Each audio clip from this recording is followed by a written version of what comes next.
How to buy a Shein gift card. Welcome to the channel and let's start with a tutorial. Open up your Shein application first and foremost and make sure to log in. Tap on Me. Then go ahead and select gift card option at the top. In here you'll find various of gift cards that you can purchase. Select any one that you prefer from here. Now right here you can even select the design of your gift card.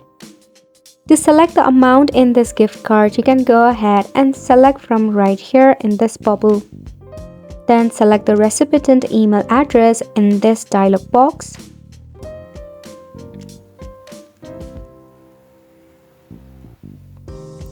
Now enter your own email address. If you want to, you can even add a message. Then select on I agree to terms and conditions, then tap on checkout.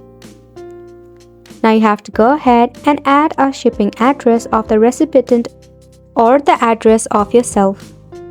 Once you are done from here, now all you have to do is check out from this order.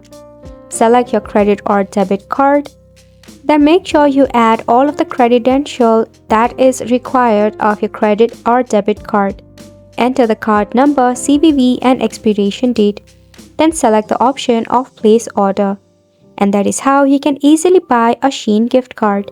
And it's a wrap for this video as well. Thank you so much for tuning in.